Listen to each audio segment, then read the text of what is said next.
Halo semuanya, kembali lagi bersama saya. Oke, ini setelah sekian lama nggak update video di TikTok, jadi mumpung ada pengalaman yang sedikit tidak mengenakan dalam inspeksi mobil. Nah, ini saya spill aja gimana pengalamannya. Jadi 4 hari yang lalu itu ada pengecekan unit Toyota Rush tahun 2019. Itu kebetulan punya perorangan. Nah, jadi salah satu followers di TikTok itu nge-DM terus minta tolong gitu ya, minta tolong untuk inspeksiin mobilnya tersebut. Nah, kebetulan jarak dari rumah saya ke yang punya mobil itu, kebetulan mobilnya itu pribadi, itu nggak terlalu jauh. Jadi saya okekan dengan catatan ya tunggu saya longgar waktu kerjanya karena di bengkel lagi banyak kerjaan. Nah, setelah saya hubungi, dia kan dikasih nomor pemilik mobilnya. Nah, setelah saya hubungi, saya bilang bahwasanya saya mau datang ke rumah untuk inspeksi mobil tersebut. Sesampainya di sana, saya perkenalkan diri, saya Rian. Terus saya salaman sama beliau. Nah, belum lagi megang mobilnya, belum lagi tanya-tanya gitu ya. Si bapak ini ngomong, saya pokoknya nggak mau tahu sebelum ada pembayaran di mobil ini, mobil tidak boleh di test drive. Oke, saya masih, oh yaudah, nggak ada masalah gitu kan. Tapi yang lebih menganehkan lagi, ngecek seadanya aja. Jangan sampai buka-buka karet pintu, jangan sampai, ya pokoknya jangan sampai terlalu dibuka-buka gitu. Dilihat-lihat aja. Jadi saya berpikir, fungsi saya di sini adalah sebagai inspektor ya mobil. Saya izin scan pun nggak boleh. Kita scan gimana pak? Di scan pun nggak boleh. Di scan nggak boleh. Karet pintu dibuka nggak boleh. Terus hanya dilihat-lihat aja. Ngecek itu ya mas, dilihat aja. Nggak perlulah kita buka ini buka itu. Saya jelaskan gitu. Saya punya standar sendiri pak. Saya tunjukkan beberapa video saya ngecek itu. Oh enggak, kalau seperti ini saya nggak mau katanya kan itu. Oke, otomatis pastinya ada kualitas di balik itu. Saya berpikirnya seperti itu. Oh, pasti ada yang kualitas, berarti mobilnya ini beneran bagus atau gimana. Saya sempat berpikir seperti itu. Nah, akan tetapi memang saya kalau udah curiga itu memang harus, aduh yaudah, saya langsung nekatin aja. Saya buka engine bay, saya tarik, saya lihat di depan apronnya udah baru, tulangan udah baru. Terus engine bay itu udah baru juga.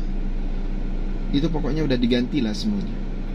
Jadi saya mengindikasikan bahwasanya mobil ini bekas kecelakaan parah. Terus saya cek radiator, posisi kondenser, kipas. Nah, ini yang bikin saya agak gimana ya? Kecewa gitu kan.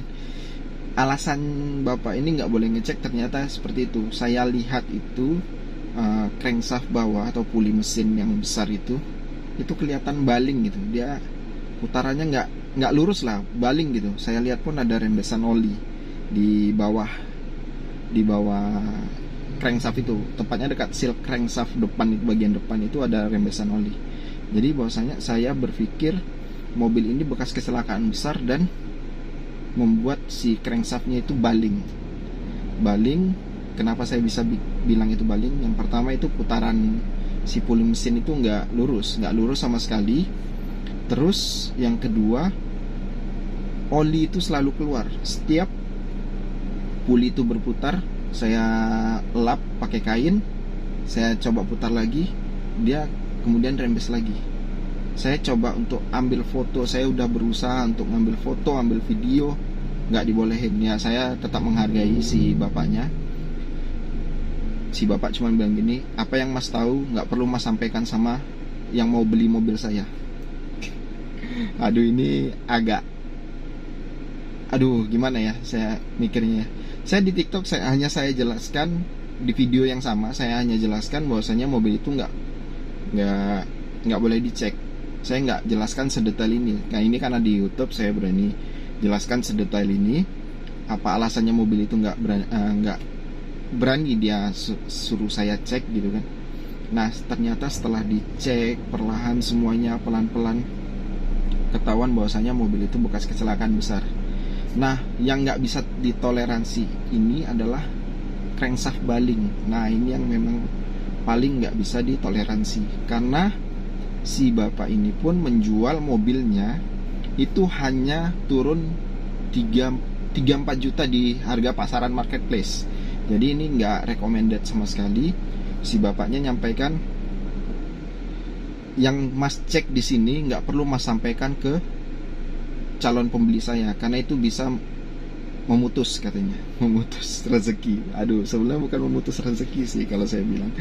Rezeki itu udah ada yang ngatur, Tuhan yang ngatur semuanya. Jangankan 1.000 rupiah, 1 perak pun gak akan tertukar gitu kan ke orang lain. Jadi kalau memang udah rezeki bapak itu berarti ada yang lain. Tapi tetap saya sampaikan ke calon pembeli, apa gunanya gitu kan nyewa saya, nggak saya sampaikan hal seperti itu.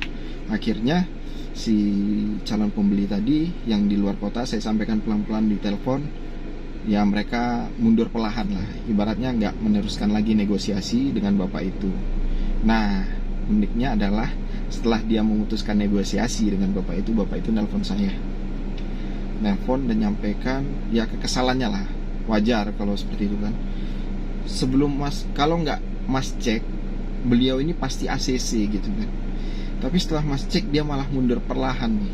Ya, saya jelaskan, Pak, saya dibayar sama dia, saya ditugaskan untuk inspeksi mobil bapak.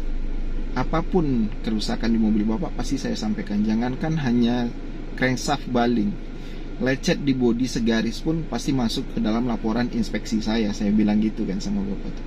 Ada perdebatan sedikit, akhirnya ya sama-sama legowo aja lah. Saya menghargai bapak jualan, saya nggak buru-burukan di media sosial, nggak saya post. Memang ada untungnya sih, kalau kemarin sempat saya foto atau saya videokan, mungkin saya akan post di TikTok atau YouTube ini, tapi dengan catatan nomor plat nggak saya masukkan ya. Tapi dengan ada halnya seperti ini ya mungkin terselamatkan juga si bapak itu. Mobilnya nggak saya expose, nggak saya masukkan kemana-mana. Saya hanya membuat konten seperti ini tujuannya agar teman-teman semua lebih berhati-hati dalam memilih mobil dalam keadaan second ya. Yang jadi masalah di sini adalah seharusnya harga yang Anda keluarkan untuk mobil tersebut, mobil second tersebut, sesuai dengan kondisi. Dah itu aja.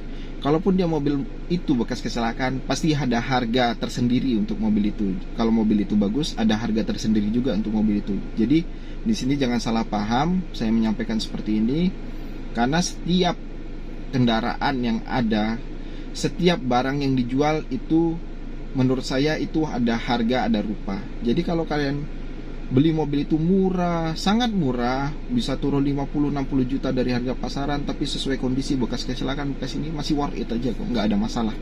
Nggak ada masalah sama sekali. Tapi yang jadi masalah adalah mobil itu bekas tabrak, bekas banjir, dia jual dengan harga yang tinggi. Nah itu dia yang jadi masalah.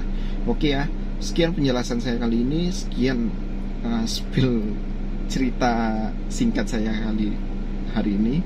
Semoga bisa menginspirasi teman-teman semua yang pingin beli mobil dalam keadaan second. Harap berhati-hati, kita nggak bisa percaya orang gitu aja sebelum kita tahu karakter seseorang itu gitu ya. Oke ya, salam otomotif, sehat selalu.